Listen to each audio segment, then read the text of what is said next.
Yeah, so as I was listening to the other speakers and they were talking about progress in 20, 30, and 50 years, this is technology that is 5 and 10 years away. If we work collaboratively, if we work together and we unite the worlds of diagnostics, radiology, treatment outcomes, and develop those large language models which are capable of ingesting essentially the contents of the case notes, the full imaging record, the full diagnostic pathology, with clear endpoints defined. So every patient with every cancer contributes to the future management of every future patient. I personally think that's 5 and 10 years away.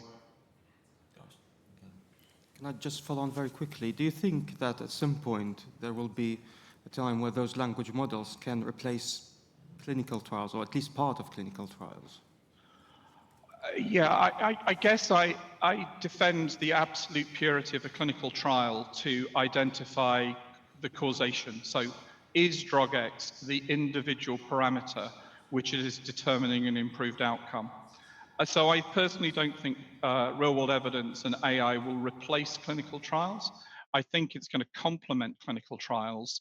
I have to say, in many of the therapeutic indications in my own world, the clinical trial evidence on that subset of patients, those young, fit, affluent, generally white middle class patients who go into clinical trials, often seems to fall over when it's applied to elderly patients with comorbidity and frailty. We need to start evaluating all patients and not just thinking that 5% of patients tells us how to treat the other 95%.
use are always going to be limited by the quality of the data that we acquire. And I think that's an important message. So we do need to invest in, image acquisition technology, in QMRI, in understanding what information our MRI scans are actually giving us, and how we can use that in order to use that imaging more effectively.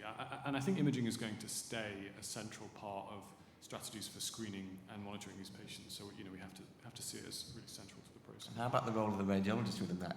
If the AI is doing all the measurements and the analysis and everything else? Yeah, I mean, we hear this a lot, and I think the answer is that in the medium term, next 100 years, it's always going to be a kind of AI-powered, AI-assisted approach. We are going to need radiologists, but I think we as radiologists also need to kind of step up and start using AI more effectively and understanding the imaging more effectively, to be honest, as well. So, we've got a lot of work to do as well. Question here. Charles.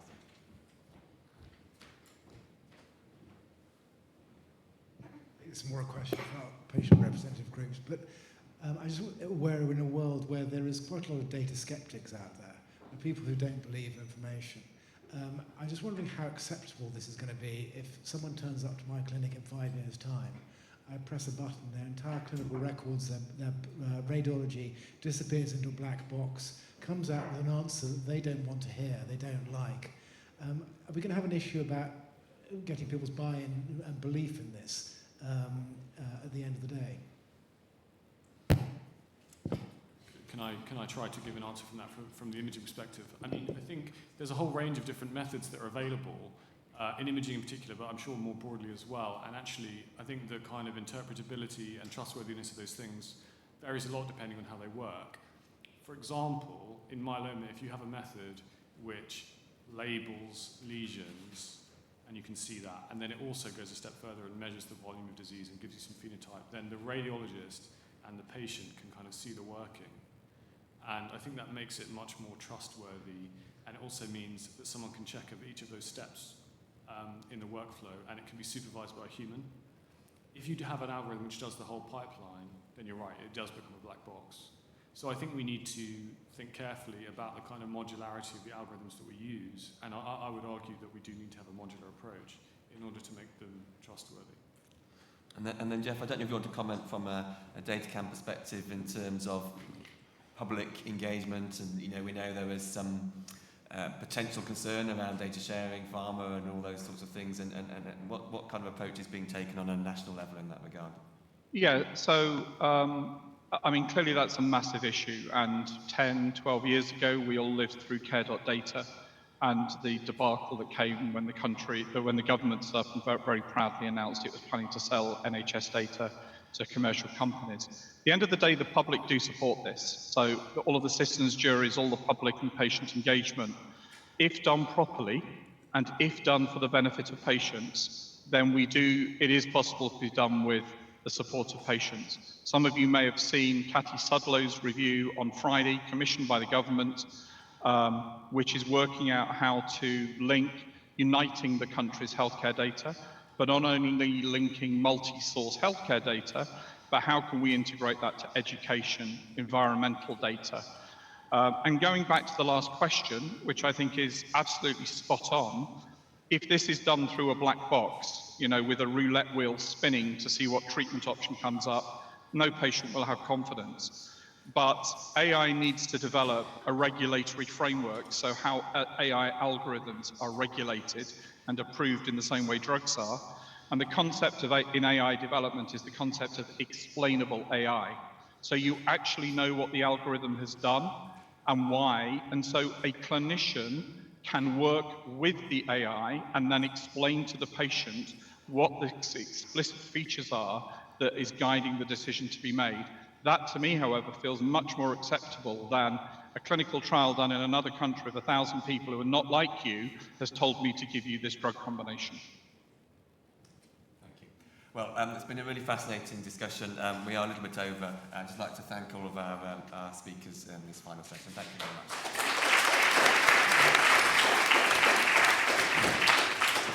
So thank you for staying to the end.